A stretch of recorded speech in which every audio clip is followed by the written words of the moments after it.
الحمد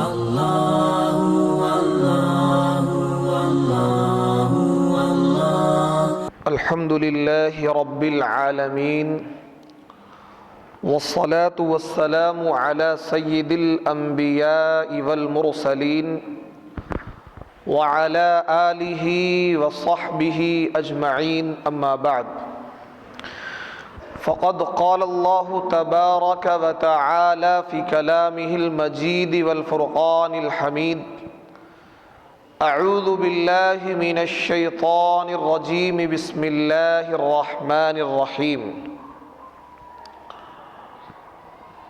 إن الذين قالوا ربنا الله ثم استقاموا تتنزل عليهم الملائكة قال النبي صلى الله عليه وسلم العلماء ورثة الأنبياء وقال النبي صلى الله عليه وسلم الجهاد ماض إلى يوم القيامة او كما قال علیہ الصلاۃ والسلام۔ لہو سے جن کے چمن میں آئی تھی شادابی، لہو سے جن کے چمن میں آئی تھی شادابی، آج انہی کی یاد آئی ہے بہت ایام کے بعد۔ جب گلستاں کو خون کی ضرورت پڑی، جب گلستاں کو خون کی ضرورت پڑی تو سب سے پہلے ہماری ہی گردن کٹی۔ پھر بھی کہتے ہیں یہ اہل وطن، یہ وطن ہمارا ہے تمہارا نہیں۔ معزز سامعین کرام، حاضرین عظام، علماء کرام، بزرگان دین اور میرے نوجوان ساتھیوں، آج کا یہ پروگرام 26 جنوری 2021 کی رات میں منعقد ہو رہا ہے، اور اس کا عنوان ہے ہندوستان کی آزادی میں علماء اور مسلمانوں کی قربانیاں۔ 26 جنوری ہر سال آتا ہے اور یہ دن چلا جاتا ہے، لیکن بڑی بدقسمتی ہے کہ ہم اپنے ان اکابرین کو، ان شہداء کو یاد نہیں کرتے کہ جن کی برکت سے ہمیں یہ 26 جنوری ملی ہے۔ یہ ہمارے لیے بڑی بدقسمتی کی بات ہے۔ دیکھیے 15 اگست 1947 میں ہمارا یہ ملک آزاد ہوا۔ 15 اگست 1947 میں ہمارا یہ ملک آزاد ہوا، اور غالباً 26 جنوری 1950 ہمارے اس ملک میں جمہوریت لاگو ہوئی، اور یہ قانون لاگو ہوا جس کو ہم سیکولر قانون کہتے ہیں، یا جس کو ہم جمہوریت کہتے ہیں۔ اسی وجہ سے پورے ملک میں 26 جنوری کے دن یوم جمہوریہ منایا جاتا ہے۔ لیکن یہ بات بڑے افسوس سے کہنی پڑ رہی ہے کہ آج ہم یوم جمہوریہ مناتے ہیں، آزادی کی خوشی مناتے ہیں، ترنگا لہراتے ہیں، اور پورے ملک میں جشن منائے جاتے ہیں، لیکن آج مسلمانوں کی بہت بڑی تعداد وہ ہیں جو ہندوستان کی صحیح آزادی کی تاریخ سے واقف نہیں ہیں۔ اور یہ بات یاد رکھیں کہ جو قوم اپنی تاریخ کو بھلا دیتی ہے وہ صفحہ ہستی سے مٹا دی جاتی ہے۔ آج جب آزادی کی تاریخ کا تذکرہ کالج کی، یونیورسٹی کی کتابوں میں آتا ہے، یا اخبار و رسائل میں آزادی کی تاریخ کو لکھا جاتا ہے، بیان کیا جاتا ہے، تو اس طریقے سے آزادی کی تاریخ کو لکھا جاتا ہے، بیان کیا جاتا ہے، پیش کیا جاتا ہے کہ جیسے کہ آزادی صرف اور صرف برادران وطن اور غیر لوگوں نے حاصل کی تھی، مسلمانوں کا اس میں کوئی کردار نہیں تھا۔ اور یوں بھی محسوس ہوتا ہے کہ کوئی آزادی انگریز جیسی طاقتور قوم سے، پاورفل قوم سے آزادی کیا ہے چند لوگوں نے لے لی، چند لوگوں کے، گاندھی جی، ولبھ پٹیل اور 2-4-5 نام آتے ہیں. ایسا محسوس ہوتا ہے پڑھ کر کہ بس ان 4-5 لوگوں نے ہندوستان کو آزاد کرا لیا. لیکن میرے دوستو، اس آزادی کی تاریخ کو یا اس آزادی کو حاصل کرنے کے لیے سن 1757 عیسوی سے لے کر سن 1757 عیسوی سے لے کر اور 1947 تک، کتنے سال ہوتے ہیں؟ 1757 سے لے کر 1947 تک کتنے سال ہوتے ہیں؟ 200 سال. 200 سال کی ایک لمبی اور طویل محنت کے بعد یہ آزادی ہمیں نصیب ہوئی تھی. کتنی؟ 200 سال کی لمبی محنت کے بعد ہمیں یہ آزادی نصیب ہوئی تھی، جس کو ہم آزادی ہند کہتے ہیں یا جو ہم یوم جمہوریہ مناتے ہیں. لیکن آج کا مؤرخ، آج کا دانشور یہ باور کرانے کی کوشش کرتا ہے کہ آزادی کوئی تر نوالا تھی، بس اس کو نگل لیا گیا. آزادی کے حلوے کی پلیٹ تھی، اسے کیا ہے صفحہ چٹ کر دیا گیا. میرے دوستو، آزادی کی تاریخ اتنی طویل ہے، اتنی طویل ہے کہ اگر مجھ جیسا ناقص العلم، بڑے اکابر کی بڑی بات ہے، مجھ جیسا ناقص العلم جس کے پاس علم نہیں ہے، اگر میں ابھی بیان کرنے لگ جاؤں انشاءاللہ فجر کی اذان ہو جائے گی، لیکن آزادی کی تاریخ کمپلیٹ نہیں ہوگی. یہ بالکل میں بلا مبالغہ کہہ رہا ہوں. لیکن اس مختصر وقت میں مجھے آزادی کی تاریخ آپ کو سمجھانی ہے، اور یہ ہمارے لیے بڑی بدقسمتی کی بات ہے کہ دیکھیے پروگرام کی کتنی محنت کی گئی، کتنا لوگوں سے کہا گیا، جمعے میں اعلان کیا گیا، لیکن مقامی لوگ یہاں بالکل نظر نہیں آ رہے. یہ اس محلے کے لوگوں کے لیے بدقسمتی اور محرومی کی بات ہے کہ دیکھیے پوری کھجوری کے علماء ہمارے درمیان تشریف فرما ہے، لیکن محلے کے لوگ یہاں چند نظر آ رہے ہیں. یہ بڑی بدقسمتی کی بات ہے. مستقل محنت کی گئی، بتایا گیا، جمعے میں اعلان کیا گیا، اس کے بعد بھی، لیکن اس کے باوجود لوگ گھنٹہ 1.5 گھنٹہ دینے کو تیار نہیں ہے. تو اس قوم کا کیا ہوگا؟ کیا ہوگا اس قوم کا؟ کیا یہ قوم ترقی کر سکتی ہے؟ کیا اس قوم نے کبھی تاریخیں رقم کی ہوں گی؟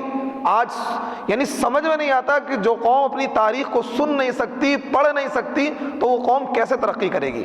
خیر، یہ میرا دل کا رونا ہے جو آپ کے سامنے بیان کر رہا ہوں، لیکن کیونکہ میں نے آپ کو بلایا ہے، مدعو کیا ہے، اس لیے کہ تاکہ میں آزادی کی تاریخ سمجھاؤں. انشاءاللہ آپ آج 10 ہیں، 20 ہیں، 50 ہیں، یہی انشاءاللہ ہزاروں کی تعداد میں ہوں گے، اور آپ کیا ہے اس پیغام کو کیا ہے پوری کھجوری تک، پوری دنیا تک پہنچائیں. دیکھیں، ہندوستان کی آزادی کی تاریخ کو سمجھنے کے لیے آپ کو یہ سمجھنا ہوگا کہ انگریز یہاں پر کیسے آئے اور کب آئے. اب میں اختصار کے ساتھ تاریخ بیان کرتا جاؤں گا، آپ اس کو نوٹ کرتے جائیں. دیکھیے، ہندوستان کی اس سرزمین پر تقریباً 1000 سال مسلمانوں نے حکومت کی ہے. کتنی؟ 1000 سال مسلمانوں نے حکومت کی ہے. اور ان کے کیا ہے 70 سال میں دماغ خراب ہو گئے، 8 سال میں دماغ خراب ہو گئے. پہلے سیکولر حکومت تھی. تو آپ یہ دیکھیے کہ آزادی کی تاریخ کہاں سے شروع ہوتی ہے؟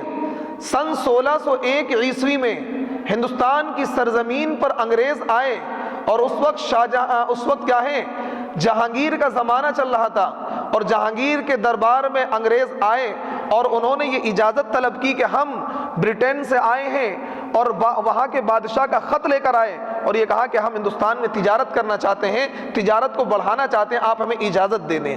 تو بادشاہ نے باقاعدہ اجازت دی، اور سن 1612 عیسوی میں انہوں نے ایک کمپنی بنائی جس کا نام رکھا ایسٹ انڈیا کمپنی. کیا نام رکھا؟ ایسٹ انڈیا کمپنی اس کا نام رکھا. اور انہوں نے اس ایسٹ انڈیا کمپنی کے ذریعے سے دھیرے دھیرے ہندوستان میں اپنے فوجی قلعے تعمیر کرنے شروع کر دیے. فوجی قلعے تعمیر کرنے شروع کر دیے.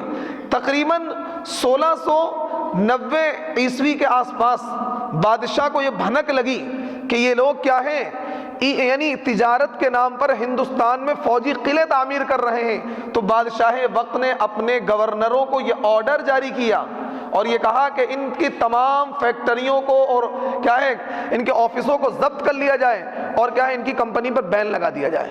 اور انگریزوں کے کیا ہے، جب بادشاہ نے یہ آرڈر جاری کیا تو انگریز کی ایسٹ انڈیا کمپنی بند ہو گئی، کچھ سالوں تک بند رہی، اور اس کے بعد انہوں نے باقاعدہ بادشاہ سے اور اس وقت گورنروں سے معافی مانگی، تو باقاعدہ معافی مانگنے پر بنگال کا جو اس وقت کا گورنر تھا اس نے کیا ہے ان کو بنگال کے علاقے میں کلکتہ میں تجارت کرنے کی اجازت دے دی۔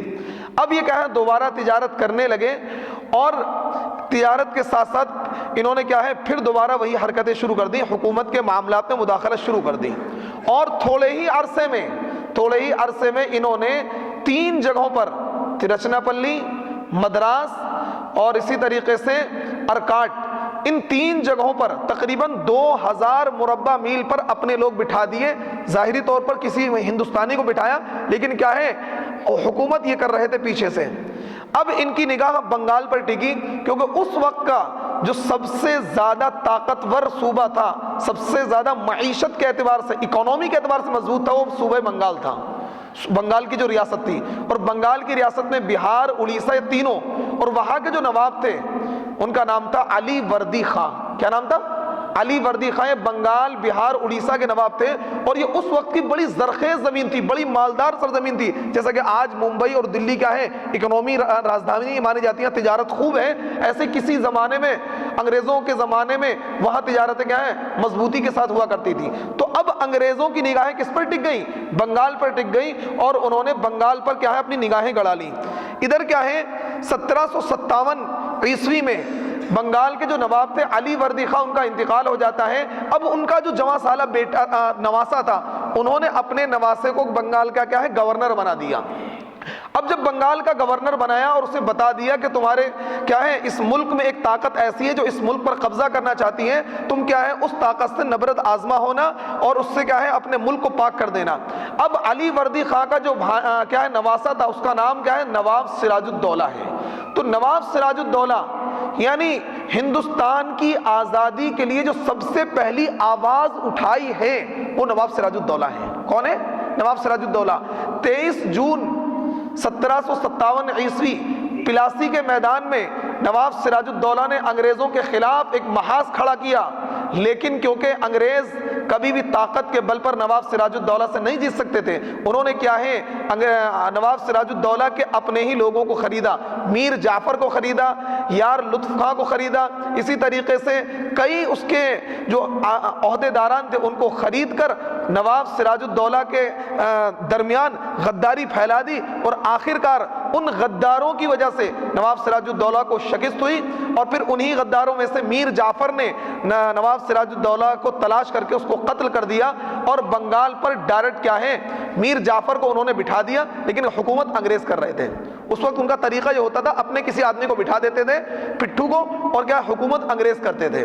اب جب نواب سراج الدین بنگال بھی ان کے قبضے میں آ گیا، تقریباً پورا بنگال، بہار، اڑیسہ پورا قبضے میں آ گیا، ادھر کیا ہے ساؤتھ انڈیا کے کئی سارے علاقے ان کے قبضے میں آ چکے تھے۔ اب ان کا رخ ہوا کہاں کی طرف؟ سلطنت خداداد میسور کی طرف۔ میسور میں ٹیپو سلطان کے جو والد تھے علی وردی خان حکمراں تھے۔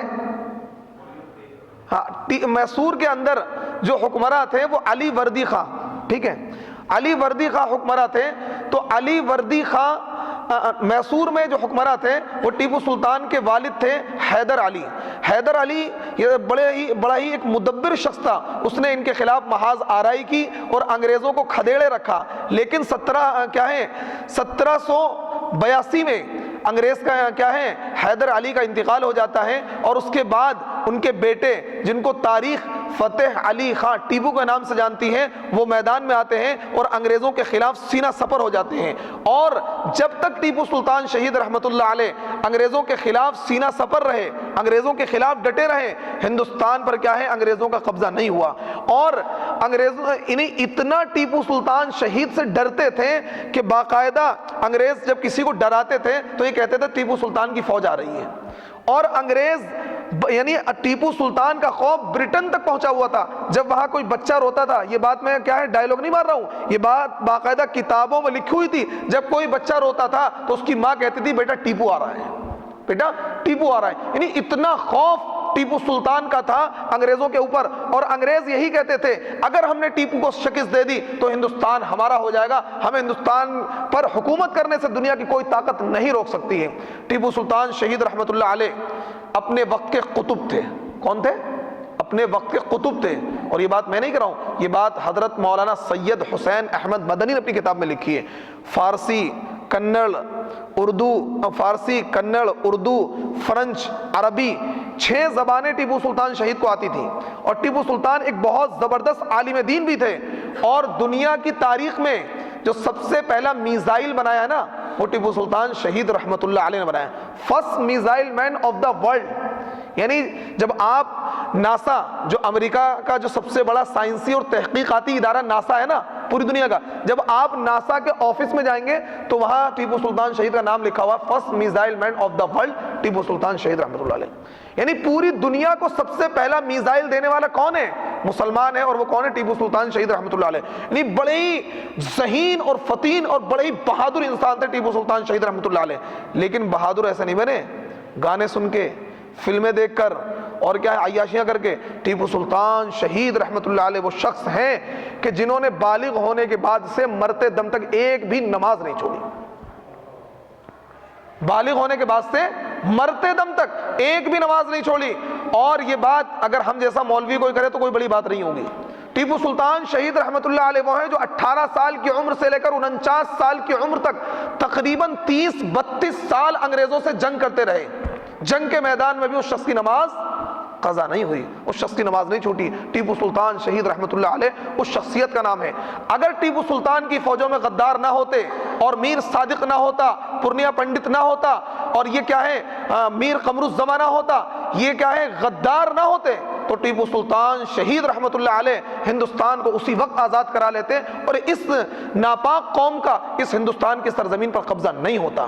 لیکن اپنے ہی لوگوں کی غداری کی وجہ سے، اپنے ہی لوگوں کے بک جانے کی وجہ سے ٹیپو سلطان شہید رحمۃ اللہ علیہ کو شکست فاش ہو گئی۔ ٹیپو سلطان شہید رحمۃ اللہ علیہ نے اس وقت جو مغل حکمراں تھے، شاہ عالم، ان کے پاس بھی خط لکھا کہ آپ میری مدد کریں۔ اس وقت کے جو نظام حیدرآباد تھا اس سے بھی مدد کی درخواست کی۔ جو اس وقت مرہٹے تھے، مرہٹے کیا ہے، یہ انگریزوں کے ساتھ تھے، نظام حیدرآباد بھی انگریزوں کے ساتھ تھا، اور جو مغل بادشاہ تھا وہ اتنا کمزور ہو چکا تھا، وہ کوئی اسٹینڈ نہیں لے سکتا تھا۔ پھر ٹیپو سلطان نے اپنے اس ملک کو بچانے کے لیے، ٹیپو سلطان نے کہا کہ یہ ملک ہمارا ہے، مسلم ہماری ملکیت ہے، ہمارے اکابرین اور آباء و اجداد نے اس ملک کو سینچا ہے، اس لیے میں اس ملک کو ایسے نہیں چھوڑ سکتا ہوں۔ اور اس نے ترکی کو خط لکھا، اور اس نے خلافت عثمانیہ کو بھی خط لکھا۔ جو خلافت عثمانیہ کے اس وقت کے جو امیر تھے، جن کا نام سلطان سلیم ثانی ہے، ان کو بھی خط لکھا، اور فرانس کے نیپولین بوناپارٹ کو بھی خط لکھا، افغانستان کے بادشاہ کو بھی خط لکھا، ایران کے بادشاہ کو بھی خط لکھا کہ آپ میری مدد کریں، ہندوستان پر انگریز قبضہ جمانے کی کوشش کر رہے ہیں۔ لیکن نیپولین بوناپارٹ نے مدد کی یقین نہ کری، کیونکہ ٹیپو سلطان سے خاصی قریبی دوستی تھی، کیونکہ فرانس کے لوگ بھی ہندوستان میں موجود تھے، اور ٹیپو سلطان کے دربار میں ان کو بڑے بڑے عہدے ملے ہوئے تھے، فرانس کے لوگوں سے اچھے تعلقات تھے ٹیپو سلطان سے۔ فرانس نے کیا ہے مدد کے لیے ایک بحری بیڑا بھیجا، لیکن کیا ہے برٹن نے اس کو کیا ہے ہلاک تباہ کر دیا سمندر کے اندر ہی۔ ادھر سے افغانستان کا بادشاہ بھی مدد کے لیے آیا اپنی فوج لے کر، لیکن ادھر کیا ہے ایران جو شیعوں کا ملک تھا، ایران کے بادشاہ نے یہ خط لکھا، یہ کہا کہ ٹیپو تو کیا ہے، ٹیپو تو سنی ہے اور میں شیعہ ہوں، میں تیرے مقابلے میں انگریز کی تو مدد کر دوں گا لیکن تیری مدد نہیں کروں گا۔ یہ کیا ہے تاریخ میں لکھا ہوا ہے۔ کیا کہا کہ ٹیپو تو سنی ہے اور کیا ہے انگریز عیسائی ہیں، ہم اس کی تو مدد کر دیں گے لیکن تیری مدد نہیں کریں گے۔ افغانستان کا بادشاہ مدد کے لیے آیا اور اس نے اپنی فوج روانہ کر دی، لیکن اس افغانستان وہاں کے جو شیعہ تھے اور ایران نے کیا ہے وہاں پر مذہبی منافرت پھیلا دی، مذہبی منافرت پھیلا دی، شیعہ سنی اختلاف شروع ہو گیا۔ تو اب جو وہ بادشاہ تھا ٹیپو سلطان کی مدد کے لیے چل پڑا تھا اپنی فوج کو لے کر، جب اس کو پتہ لگا میرے ملک میں ہی خلفشار پھیل گیا ہے تو وہ واپس ہو گیا، وہ واپس ہو گیا اور افغانستان واپس چلا گیا اپنے ملک کے نظام کو سنبھالنے کے لیے۔ اس طریقے سے ٹیپو سلطان کو کہیں سے جب مدد نہیں پہنچی تو ٹیپو سلطان شہید رحمۃ اللہ علیہ کیا ہے اکیلے ہی میدان کے اندر کود پڑے، اور کئی جنگیں انگریزوں سے ہوئیں، لیکن اپنے ہی 4 جنگیں ہوئیں ٹیپو سلطان کی۔ دو جنگوں میں کیا ہے آپ کو کامیابی ملی اور 2 جنگوں میں آپ کو شکست ہو گئی، اور شکست کی وجہ صرف اور صرف یہ تھی اپنے ہی لوگوں کی غداری۔ اور جو خادم تھا جو مشکیزہ لے کر پانی لے کر ساتھ میں چل رہا تھا وہ بھی کیا بک گیا تھا ٹیپو سلطان شہید رحمۃ اللہ علیہ جب یعنی پیاس سے بلبلاتے اور یہ کہتے پانی، تو پانی نہیں دیتا وہ شخص پانی نہیں دیتا. یعنی بغاوت اس طریقے سے پھیل چکی تھی. یہ عیسائی قوم کی کیا ہے، یہ عادت ہے، وہ طاقت کے بل پہ نہیں جیت سکتے ہیں، وہ سازشیں آپ کے خلاف کریں گے، آپ کے خلاف سازشوں کے جال بچھائیں گے، وہ کبھی آپ کا مقابلہ نہیں کریں گے. تو اس طریقے سے اپنے ہی لوگوں کی غداری کی وجہ سے 4 مئی 1799 کے دن سری رنگا پٹنم کے قلعے کے باہر حضرت ٹیپو سلطان شہید رحمۃ اللہ علیہ کیا ہے، شیر کی طرح لڑتے ہوئے شہید ہو گئے. اور امت کے نوجوانوں کو انہوں نے تعلیم دے دی کہ اے لوگوں، باطل کے آگے جھکنا نہیں، دبنا نہیں، باطل کے آگے سینہ سپر ہو جانا، چاہے تمہیں جام شہادت ہی کیوں نہ نوش کرنا پڑے. اور اس چیز کو کسی شاعر نے یہ بیان کیا ہے، باطل سے دبنے والے اے آسمان نہیں ہم 100 بار کر چکا ہے تو امتحان ہمارا. آپ پیارے ہنر آزمائے تو تیر آزما، ہم جگر آزمائے. تو اس طریقے سے امت کے نوجوانوں کو یہ پیغام دے گئے کہ نوجوانوں، گھٹنے ٹیکنے کی ضرورت نہیں ہے. اگر کبھی بھی باطل کے ساتھ تمہاری ٹکر ہو تو ان سے منت اور سماجت نہیں کرنا، بلکہ کیا ہے، جواں مردی کے ساتھ بہادرانہ طریقے سے لڑ کر یا تو غازی بننا یا شہید ہو جانا، لیکن کیا باطل کے آگے گھٹنے نہیں ٹیکنا. یہ ٹیپو سلطان نے کس کو تعلیم دی؟ امت کے نوجوانوں کو. حضرت ٹیپو سلطان شہید رحمۃ اللہ علیہ شہید ہو گئے، ان کی لاش پڑی ہوئی ہے، لیکن انگریز قریب نہیں جا رہے ہیں، ڈر کے مارے، خوف کے مارے کہ پتہ نہیں زندہ نہ ہو جائے. یہ رحیم شہیم انسان، اتنی بھاری تلوار تھی کہ ہم جیسے 2 لوگوں سے نہیں اٹھے گی، اتنی بھاری تلوار سے ٹیپو سلطان. اور آج بھی ان کی تلوار لندن کے میوزیم میں رکھی ہوئی ہے، آج بھی ان کی تلوار لندن کے میوزیم میں رکھی ہوئی ہے. حضرت ٹیپو سلطان شہید رحمۃ اللہ علیہ جب شہید ہو گئے اور انگریزوں کو یقین ہو گیا، تو انگریزوں نے کیا ہے، ٹیپو سلطان شہید کی لاش پر کھڑے ہو کر یہ نعرہ لگایا تھا، آج سے ہندوستان ہمارا ہے، آج سے ہندوستان ہمارا ہے. اب ہندوستان میں حکومت کرنے کے لیے ہمیں کوئی بھی طاقت نہیں روک سکتی ہے. اور ٹھیک 4 سال کے بعد 1799 میں شہید ہوتے ہیں. 10 مئی 1803 میں انگریزوں کی یہ فوج دلی کی سرزمین پر داخل ہو جاتی ہے اور دلی میں تہلکہ مچاتی ہے، تباہ و بربادی مچاتی ہے. اور بادشاہ کو وظیفہ خوار بنا کر بادشاہ سے یہ کہا گیا کہ تمہیں ہم وظیفہ دیں گے، 10 لاکھ روپے سالانہ، حکومت تم کرو گے. یعنی ظاہری طور پر کرسی پر تم بیٹھو گے، لیکن حکومت ہماری ہوگی، حکم ہمارا چلے گا. کیا ملک بادشاہ سلامت کا اور حکم کمپنی بہادر کا، یہ اعلان انگریزوں نے نکالا. اور اس طریقے سے انہوں نے کیا ہے، ہندوستان پر قبضہ کر لیا. لیکن انگریز نے ایسا کیوں کیا؟ وہ چاہتے ڈائریکٹ خود حکمراں بن جاتے. انہیں پتا تھا کہ مغلیہ حکومت نے اس ملک کو کیا ہے، عدل دیا ہے، انصاف دیا ہے. یہاں کی جو رعایا ہے، چاہے وہ مسلمان ہو چاہے وہ ہندو ہو، سب کے ساتھ مغلوں نے انصاف کیا ہے. تو اگر ڈائریکٹ ہم حکومت پر آ جائیں گے تو لوگ ہمیں برداشت نہیں کریں گے. اس لیے انہوں نے یہ حکمت اختیار کری کہ بادشاہ کو بٹھائے رکھا، اس کا وظیفہ طے کر دیا کہ صرف تمہارا کام ہے کرسی پر بیٹھنا، حکم ہمارا چلے گا، سارے معاملات میں دخل اندازی ہم کریں گے، جو ہم چاہیں گے فیصلے تم ہمارے مطابق کرو گے، ہم تو صرف فائل بڑھائیں گے اور سائن آپ کریں گے. جیسے کہ آج کل ہو رہا ہے، جو عہدیداران ہمارے ملک کے ہیں بس پیچھے سے فائل آتی ہے اور کیا سائن کرنے ہوتے ہیں انہیں، ان کی حیثیت کیا ہے، گڈے سے زیادہ کچھ نہیں ہے. اس طریقے سے انگریزوں نے یہ جال بچھایا. 1803 میں جب دہلی کی سرزمین پر قبضہ ہو گیا تو اب یہاں سے آزادی کی تاریخ کا ایک دوسرا دور شروع ہوتا ہے. شاہ ولی اللہ محدث دہلوی جو ہندوستان کی اور دہلی کی ایک معروف اور مشہور شخصیت گزرے ہیں. شاہ صاحب کے ایک بیٹے ہیں جن کو دنیا اور تاریخ شاہ عبد العزیز محدث دہلوی کے نام سے یاد کرتی ہے. جب انہوں نے دیکھا کہ انگریزوں نے کیا ہے، انگریزوں نے پورے ملک پر قبضہ کر لیا ہے، ظاہری طور پر بادشاہ کو بٹھائے رکھا ہے، لیکن پورے ملک میں انگریزوں کا قبضہ ہے، انگریزوں کے احکام چلتے ہیں، عدالتوں میں، کچہریوں میں، ہر جگہ انگریز لوگ بیٹھے ہوئے ہیں اور انہی کے مطابق فیصلے ہوتے ہیں. تو اس وقت کے ایک عالم دین جن کو تاریخ شاہ عبد العزیز محدث دہلوی کے نام سے یاد کرتی ہے، کبھی آپ کا موقع ہو پنت ہاسپٹل کے پیچھے مدرسہ رحیمیہ مہدیان ہے، وہاں پر حضرت شاہ عبد العزیز محدث دہلوی کی قبر ہے، کبھی آپ لوگ جانا. یہ دہلی بڑے بڑے اولیاء اللہ کی سرزمین ہے، بڑے بڑے علماء، بڑے بڑے فقہاء یہاں کیا علم حاصل کرنے آتے تھے. مولانا قاسم نانوتوی جنہوں نے دارالعلوم دیوبند کی بنیاد رکھی ہے، وہ خود دہلی سے پڑھ کر گئے تھے. دہلی میں ایک اینگلو عربک ایک مدرسہ ہے، وہ وہاں مولانا مملوک علی پڑھایا کرتے تھے، مولانا قاسم نانوتوی وہاں پڑھ کر گئے. آج وہ مدرسہ تو نہیں ہے، وہ کالج بنا ہوا ہے. کبھی آپ کو توفیق ہو تو آپ وہاں جا کر دیکھ کر آئیں. تاریخ سے دلچسپی رکھیں تاکہ تاریخ آپ کو بہت کچھ سکھاتی ہے. تو اس طریقے سے جب شاہ صاحب نے یہ دیکھا کہ ہمارا ہندوستان غلام ہو گیا ہے تو شاہ صاحب نے ایک طویل فتویٰ لکھا اور یہ کہا اے ہندوستان کے مسلمانوں، اب تمہارے اوپر جہاد فرض ہو گیا ہے، اب تمہارے اوپر لازم ہے کہ تم صرف نماز اور روزے کی بات مت کرو، بلکہ انگریزوں کے خلاف میدان میں آ کر تلواریں نکال کر انگریزوں کے خلاف سینہ سپر ہو جاؤ، اور جب تک اس ملک سے انگریزوں کے ناپاک قدم نہ چلے جائیں اس وقت تک تم انگریزوں کے خلاف سینہ سپر رہنا۔ شاہ صاحب کے اس فتوے کے نتیجے میں ہندوستان کے لیے جو آزادی کی جتنی بھی لڑائیاں لڑی گئی ہیں وہ کیا ہے، شاہ صاحب کے اس فتوے کے نتیجے میں لڑی گئی ہیں۔ اگر شاہ صاحب کا یہ فتویٰ نہ ہوتا، اگر شاہ عبدالعزیز محدث دہلوی فتوے جہاد نہ دیتے، ہندوستان کو دارالحرب قرار نہ دیتے، تو کبھی بھی ہندوستان آزاد نہیں ہوتا۔